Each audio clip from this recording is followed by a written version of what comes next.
주술적 행위에 대한 경고. 하나님의 말씀은 신명기 18장 9절로 14절입니다. 내 하나님 여호와께서 내게 주시는 땅에 들어가거든 너는 그 민족들의 가증한 행위를 본받지 말 것이니 그의 아들이나 딸을 불 가운데로 지나게 하는 자나 점쟁이나 기륭을 말하는 자나 요술하는 자나 무당이나 진언자나 신접자나 박수나 초혼자를 너희 가운데에 용납하지 말라. 이런 일을 행하는 모든 자를 여호와께서 가증히 여기시나니 이런 가증한 일로 말미암아 내 하나님 여호와께서 그들을 내 앞에서 쫓아내시느니라. 너는 내 하나님 여호와 앞에서 완전하라.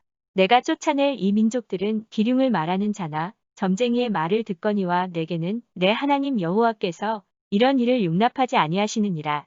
이 시간에는 주술적 행위에 대한 경고라는 제목으로 말씀을 묵상하겠습니다.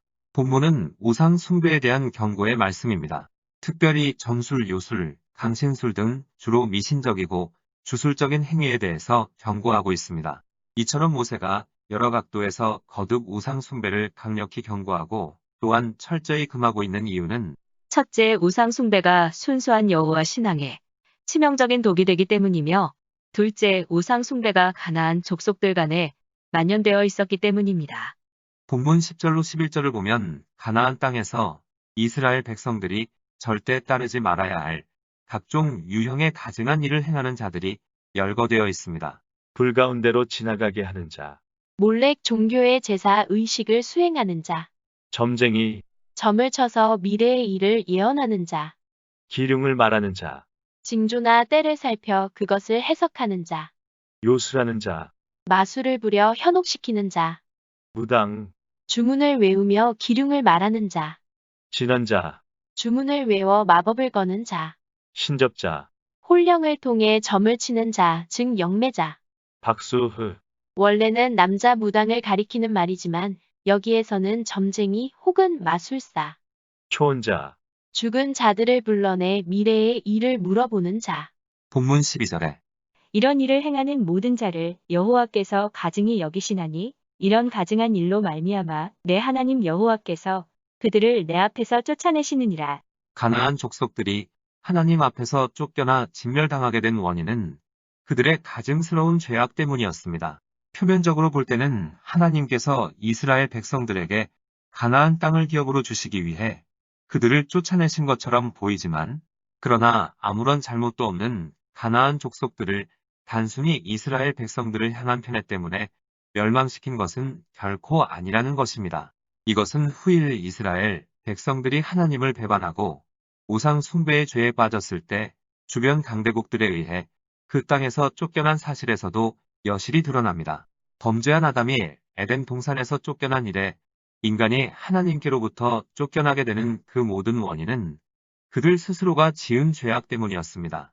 그렇기 때문에 만약 하나님을 섬기면서도 옛 조상들이 그랬던 것처럼 하나님 외에 다른 종교나 잡신을 섬기는 종교의 제사 의식을 수행하거나 점쟁이 기륭을 말하는 자, 요술하는 자, 무당, 진언자, 신접자, 박수, 초혼자 등을 찾아가 미신적이고 주술적인 행위를 하는 것은 또 마술, 연금술, 점성술, 접신술, 최면술에 관여하는 것은 스스로 무덤을 파는 것이라는 것을 알고 어떠한 일이 있어도 이러한 행위를 해서는 안 됩니다.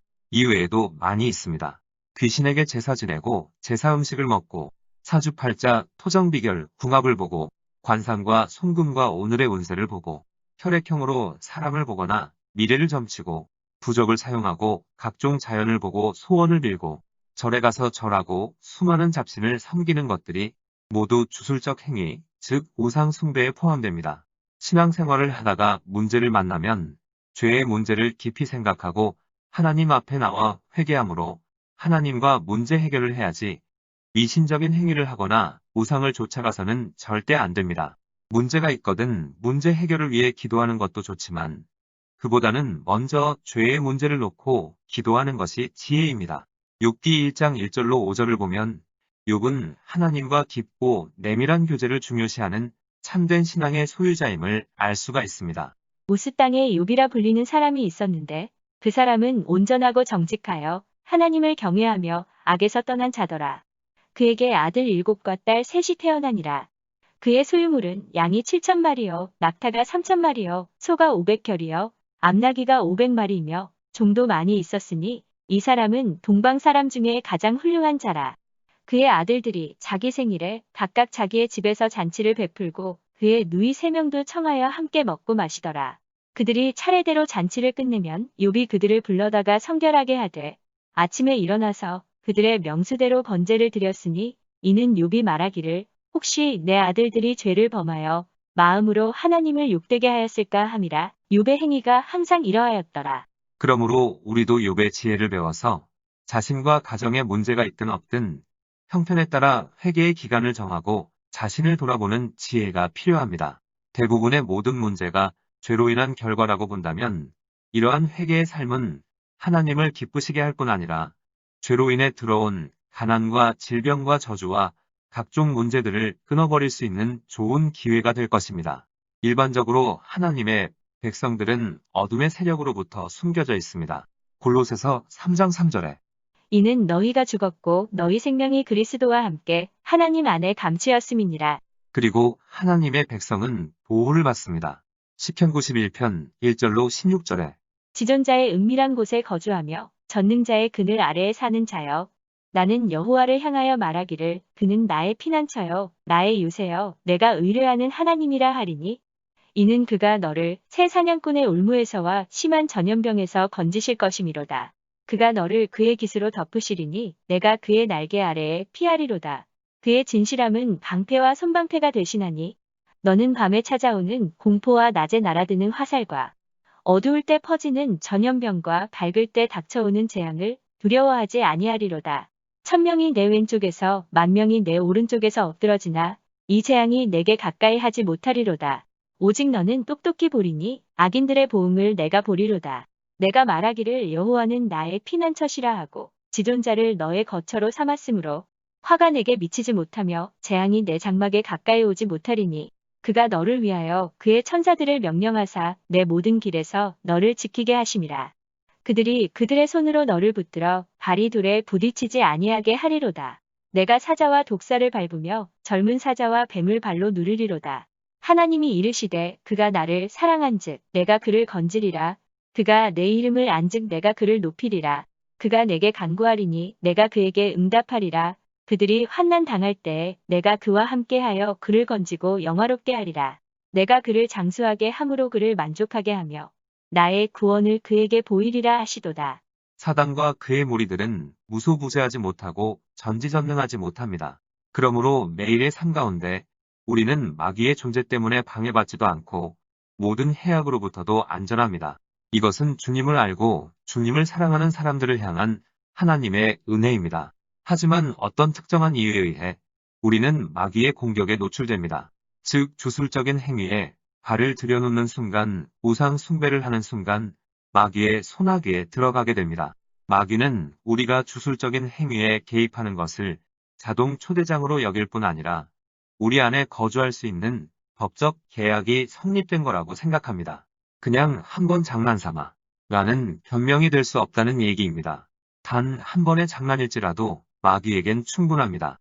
주술적인 행위를 경험하면 마귀의 공격에 노출됩니다. 그것은 사단의 소유지에 들어갔기 때문입니다. 이 죄는 우리를 보호하는 주님의 장막을 걷어치우고 사단으로 하여금 우리의 마음과 생각 속에 합법적으로 침입하도록 인도하는 것입니다. 안타깝게도 많은 그리스도인이 주술적인 행위에 대해 무지하기 때문에 순진하고 미련하게 주술적인 행위들을 경험합니다. 주술적인 행위에 관여한 후에는 여기저기 상처를 입고 영적인 통증에 시달립니다. 물론 의도적으로 주술적인 행위에 관여하지 않았을지라도 상처와 통증은 맹렬합니다. 사람들은 오늘의 운세를 보거나 손금 보는 것, 사주나 궁합을 보는 것을 재미있는 장난쯤으로 여깁니다. 성숙한 그리스도인이라면 어떤 것이 주술적인 행위인지 분별해야 합니다. 전도서 7장 12절에 지혜의 그늘 아래에 있음은 돈의 그늘 아래에 있음과 같으나 지혜에 관한 지식이 더 유익함은 지혜가 그 지혜에 있는 자를 살리기 때문이니라. 어떤 종류든 주술적인 행위에 관여하면 개개인이 상처를 입는다는 사실을 기억해야 합니다. 하나님은 우리가 상처받도록 창조하지 않으셨습니다. 그러나 주술적인 행위에 관여하는 모든 사람은 상처를 입게 됩니다. 우리가 인식하는 가운데 혹은 인식하지 못하는 가운데 주술적인 행위를 사용하든 주술적인 행위에 의해 사용되어졌든 관여하게 되면 우리 삶의 체계는 뒤틀려지게 됩니다. 어떤 사람은 자신은 주술적인 행위를 행하지 않기 때문에 주술적인 행위가 자신이 겪는 문제의 근원이 될 수 없다고 생각하는데 이것은 잘못된 것입니다. 왜냐하면 어린 시절 친구끼리 송금을 봐주고 과거와 미래를 예견해준 사람을 찾아간 일에 대해서 까맣게 잊고 있을지 모르기 때문입니다. 게임을 통해 신비사수를 경험한 경우든 혹은 장난삼아 친구들끼리 서로 최면을 거는 행위 혹은 심령회를 모조한 놀이를 한 기억을 잊었을 것입니다. 하지만 아무리 무해해 보일지라도 죄는 어디까지나 죄입니다. 그리고 이 죄는 악한 세력에게 힘을 실어줍니다. 그러므로 우리는 이 죄를 반드시 다뤄야 합니다. 우리가 중력의 법칙을 거스릴 수 없듯 단지 어리석은 아이의 순진한 잘못이라고 해서 하나님이 율법을 무효화하시지는 않습니다. 주술적인 행위에 장난삼아 관계한 사람들은 그들이 뿌린 것을 즉시 거두지 않지만 법에 따라 언젠가는 자신이 뿌린 것을 거둬야만 합니다. 그러므로 깨닫는 즉시 회개해야 합니다. 주술적인 행위에 관여하게 되면 적어도 8가지의 결과를 거두게 되는데 이제 이것들을 하나하나 차례로 살펴보고 어떻게 치유해야 하는지 그 과정도 살펴보도록 하겠습니다. 주술적 행위로 인해 나타나는 증상들을 말씀드리기 전에 분명히 짚고 넘어가야 할 것은 어떠한 병이 신체적인 원인, 정신적인 원인, 마음의 병일 수 있는데 또 다른 원인으로서 주술적인 행위로 인한 결과가 그 원인이 될 수 있다는 것을 생각해 보라는 것입니다. 그러므로 복합적으로 생각해야지 무조건이고 극단적으로 주술적인 행위 때문이다. 라고 모든 문제를 생각해서는 안 됩니다. 주술적 행위로 나타나는 증상은 첫째, 잠을 제대로 이루지 못합니다. 주술적인 행위에 관여했던 사람에게서 가장 일반적으로 나타나는 현상은 잠을 잘 이루지 못하는 것입니다. 즉 불면증입니다. 잠잘 때 초조함이나 악몽은 그 원인이 여러 가지가 있겠지만 주술적인 행위에 관여했기 때문입니다. 또 마법과 주문 등을 통한 신비 사술의 공격일 수도 있습니다. 이러한 경우에는 나와 우리 가정을 향한 악한 사람과 어둠의 영들의 미움과 시기와 질투와 분노와 저주와 주문과 사술은 예수 이름으로 떠나가라고 선포해야 합니다. 주술적인 행위의 죄는 우리를 사단의 가시권 안으로 들어가게 만든다는 것을 기억해야 합니다. 주술적 행위로 나타나는 증상은 둘째, 마음속의 목소리입니다. 어떤 종류의 소리가 연속적으로 울리는 것처럼 느껴지는 이명증입니다. 이것을 귀울음이라고도 합니다. 짜증나는 목소리나 소리에 의해 고통당하는 것으로 이는 정신적인 이유인데 주술적인 행위에 관여한 결과일 수도 있습니다. 주술적 행위로 나타나는 증상은 셋째, 반복되는 사고입니다. 어떤 사람이 사고나 비극을 반복적으로 경험하는 것이 쓴뿌리 판단과 쓴뿌리 기대로 인해 일어날 수 있지만 쓴뿌리 판단과 쓴뿌리 기대를 제거한 후에도 여전히 반복되는 사고에 노출되어 있는 경우가 있습니다. 이런 경우 그 사람이 언젠가 주술적 행위에 관여했기 때문에 어둠의 세력이 그 사람을 향해 손을 뻗어 그가 쌓아 올리려고 하는 것을 무너뜨리고 파괴하는 것입니다. 또 반복되는 참사를 당하는 경우 그 사람 스스로가 무의식 속에서 부모님을 향해 쓴 뿌리 판단을 가하며 아버지나 어머니를 저주했기 때문에 그 저주가 자신에게 돌아오는 것일 수도 있습니다. 마가복음 7장 10절에서 예수님은 제자들에게 모세는 내 부모를 공경하라 하고 또 아버지나 어머니를 모욕하는 자는 죽임을 당하리라 하였거늘. 여기에서 예수님이 말씀하신 죽음은 육체적인 죽음보다는 풍성한 삶의 끝을 의미합니다. 아담과 하와에게 선악과를 따먹는 날에는 정령 죽으리라고 했는데 여기에서의 죽음은 하나님과의 단절을 의미하는 영적 죽음을 의미하듯이 아버지나 어머니를 모욕하는 자는 죽임을 당하리라 해서 여기에서의 죽음은 풍성한 삶의 끝을 의미하는 것입니다. 부모를 공경하면 땅에서 잘되고 장수하리라고 약속하셨는데 이 반대는 생활의 빈곤과 공고함입니다. 결국 부모를 저주하는 자는 물질적인 어려움을 겪을 수도 있고 물질적인 부는 누려도 심령은 곤고할 수 있습니다. 하나님께서는 신명기 27장과 28장을 통해 이스라엘이 언제 축복을 받고 언제 저주를 받게 될지 그 상황들을 나열하셨는데 자식이 아버지와 어머니를 저주하면 그 자식의 삶은 저주로 가득 차게 됩니다. 인생이 순조롭게 풀리지 않을 때 혹시 부모를 원망하고 저주하지는 않았는지 생각해 봐야 합니다. 혹시 부모님을 저주했다면 회개해야 합니다. 그래야 풍성한 삶이 회복됩니다. 주술적인 행위의 영향력을 분별하여 쫓았는데도 만약 부모님과 사이에 용서가 자리하지 못하면 반복적으로 나타나는 재앙은 멈추지 않을 것입니다. 부모님을 용서하지 않으면 인생이라는 주머니에 저주를 담아 넣고 걸어 다니는 것과 같은 것입니다. 용서하지 않은 마음은 계속해서 사단에게 침입 경로를 열어주기 때문입니다. 주술적 행위로 나타나는 증상은 넷째, 신체의 질병입니다. 주술적인 행위에 관여한 사람은 몸이 아프거나 고통스러운 느낌을 받게 됩니다. 의사도 그 치료법을 찾을 수 없는 피부 발진이나 원인 모를 사소한 질병들에 계속해서 시달리는 것입니다. 여기에는 마음의 병일 수도 있고 혹은 신체적인 이유가 있을 수도 있지만 주술적인 행위에 의한 가능성을 고려하는 것이 현명합니다. 주술적 행위로 나타나는 증상은 다섯째, 기억의 손실입니다. 이것은 생각의 흐름이 막히는 것으로 물건을 어디에 뒀는지 기억 못하거나 혹은 무슨 일을 하고 있었는지 갑자기 생각이 안 나는 것, 말하는 도중에 자신이 무슨 말을 하고 있었는지 전혀 생각나지 않는 상황을 포함합니다. 어떤 경우엔 체내 혈당량 저하로 인해 기억의 손실을 경험하기도 하고 또 어떤 경우엔 과도한 스트레스 때문에 기억의 손실을 경험합니다. 그러므로 1차적 원인은 신체적인 것 아니면 마음의 요인이라고 할 수 있지만 주술적인 행위가 연관될 수도 있습니다. 만일 주술적인 행위가 주범이 아니라면 그 사람의 신체적 요인을 다룰 때 이러한 기억의 손실 증상은 회복될 것입니다. 그러나 만일 피로 혹은 과도한 스트레스가 원인이 아니라면 그 사람으로부터 마귀의 공격을 제거하면 됩니다. 신체적 요인이 전혀 없는 경우라면 이러한 증상은 주술적인 행위가 그 원인이라고 볼 수 있습니다. 주술적 행위로 나타나는 증상은 여섯째, 소란입니다. 가정 내에서 일어나는 끊임없는 소란과 비극을 말합니다.